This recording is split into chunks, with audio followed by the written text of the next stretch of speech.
অজু করার পরে আপনি কাপড় চেঞ্জ করছেন, লুঙ্গি চেঞ্জ করছেন, পায়জামা প্যান্ট চেঞ্জ করছেন, কোনো অসুবিধা নেই। এতে যদি সতর খোলাও হয়ে যায় তার কারণে অজু ভঙ্গ হবে না, কারণ সতর উন্মুক্ত করা এটা অজুভঙ্গের কারণের মধ্যে থেকে একটা না, বিধায় এটা অজুভঙ্গের কারণ হবে না। আমরা অনেক সময় মনে করি অজু করার পর হাঁটুর উপরে কাপড় উঠে গেলে অজু ভেঙে যাবে, এটা আমাদের ভুল ধারণা।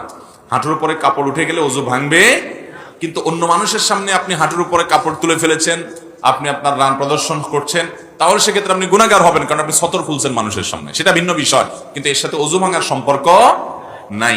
আমরা আরব দেশে অনেকে প্রবাসীরা যারা আছেন তারা দেখেন, অনেক আরাবিয়ানরা উজু করে এমন ভাবে রান টান সব দেখা যায়। তো কোন কোন মাযহাবে রান সতরের অন্তর্ভুক্ত না, তারা সে অনুযায়ী আমল করে, কিন্তু বিশুদ্ধ মত অনুযায়ী এবং জমহুর উলামাদের মত হলো যে রান সতরের অংশ, এবং হানাফি মাযহাবেও তাই।